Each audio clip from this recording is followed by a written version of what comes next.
Hello mga langga! So for today's video, ay magbaback to reality na naman tayo. Kasi nga, nag-message na yung mga anak ni Dracula. Nababalik na daw sila dito sa apartment nila. Grabe, kita nyo, dumudugo na yung ilong ni paring Jason. Kasi sobrang init. So ayun na nga at papunta na kami sa Tamimi Market. Dito kami bumibili ng stocks ng mga alaga ko. Kahit papano, mura naman dito. So ayun na nga, si paring Jason yung tagatulak ng card. Dahil ang maganda niyang misis, busy sa pamimili ng kung anong mura. Grabe naman kasi, napakakuripot nila. Gusto palaging pinipili is nakakamura sila. Akala mo naman na ikakahirap nila. So ayun na nga, namamalengke lang ako ng pang 1 week nila. Kasi nga, ang pamamalengke dito is weekly. Tapos ang budget ko per weekly is 500 SAR lang. Tapos dalawa pa silang kakain. Isip tuloy ako kung paano ko pagkasyahin yung 500 SAR. Ito talaga ang mahirap pag nakatsyempo ka ng kuripot na amo. Kasi kawawa yung katulong sa pagbabudget. Minsan pa nga ako'y nag-i-exist pa. Kaya sinasabihan ko sila,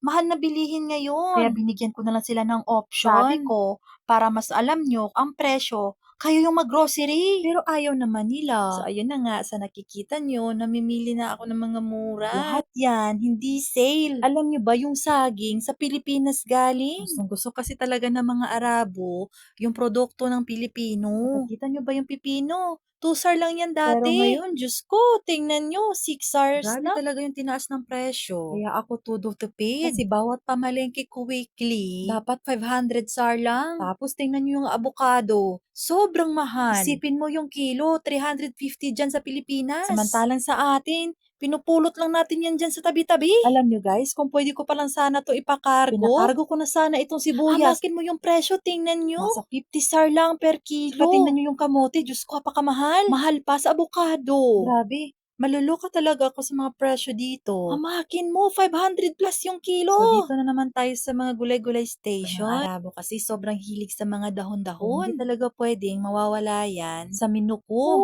Napakalaking gulo. At saka, alam nyo ba guys, palagi kaming nadidecline dito. Kasi nagbibigay naman ng card yung amo ko. Pag magbabayad na ako, decline. Kasi sabi, wala dong pera. Kaya nga't kilalang kilala na kami ng mga staff dito. At isa pa sa dahilan kung bakit kami kilalang kilala dito.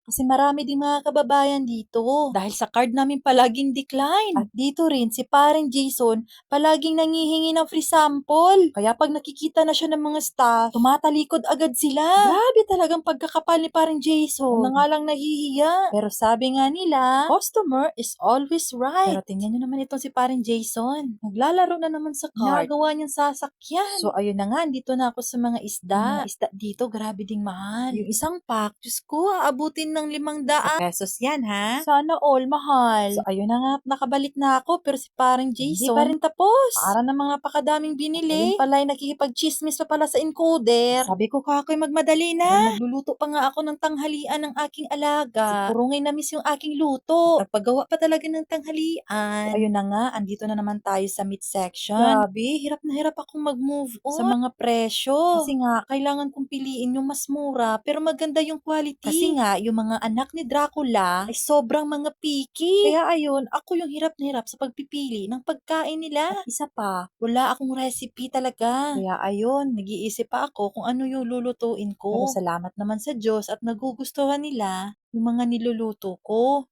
So, ayun na nga, every week, paulit-ulit na lang din yung routine ko. Mamamalengke, tapos gigising ulit sa umaga, ihahanda yung mga needs nila, tapos linis-linis, tapos diretso na ako sa bahay namin ni paring Jason. At ito pala guys, nakakatuwa. Kasi din namin naisip ni paring Jason, nag-isang taon na pala kami dito.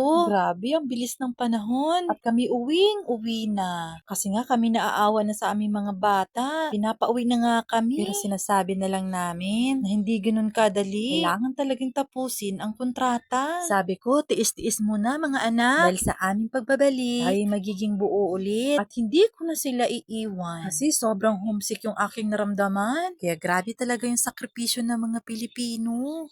Lalong-lalo na yung nag-a-abroad. So ayun na nga, nagmamadali na nga kami sa pagmamalengke. Kasi kailangan ko na makabalik agad dun sa apartment. Kasi nga magluluto pa ako ng tanghalian. Baka nga mauna pa yung dumating yung alaga ko. Saka tingnan nyo guys, yung presyo ng itlog dito. 19 SAR. Murang-mura lang. Huwag nyo lang talagang i-equivalent sa pera ng Pilipinas. Kasi mapapakamo talaga kayo sa inyong ulo. Kaya nga sa bata talaga kami bumibili ng mga stock namin. Kasi dito sa binibilhan namin, pang mayaman lang talaga. At Isa pa guys, na napapansin nyo, ngayon lang ulit ako nakapag-video at nakapag-voice over. Kasi sobrang hirap naman pala talagang mag-content. Pero tiis-tiis lang para sa ating mga viewers. At ito pa nga, may nag-extra call pa. Yung aking beautiful princess. So ayun na nga, kasi hindi kami masyadong nakakatawa. So syempre, unahin pa rin natin yung ating trabaho. So ayun na nga, at ipapunch na namin yung aming pinamili. Pinagdadasal ko talaga dito, sana hindi na kami ma-decline. Kasi sobrang nakakahiya. So ayun na nga, nag-exist ulit ako dito. Pero sabi ko, sa mga alaga ko, medyo malaki talagang nabili ko ngayon. Kasi binili ko na lahat ng stock. Kasi nga, wala sila ng 2 linggo. So ayun, sabi nila, it's okay daw. So ayun na nga, fast forward na, nilalagay ni paring Ronel yung pinamili namin sa sasakyan. At habang ako ay pinapalabas ko muna yung singaw sa sasakyan, grabe sobrang init. Makin mo na may nakaabot na ng 43 degree. So ayun lang guys, maraming salamat sa panonood sa aking video. Ingat!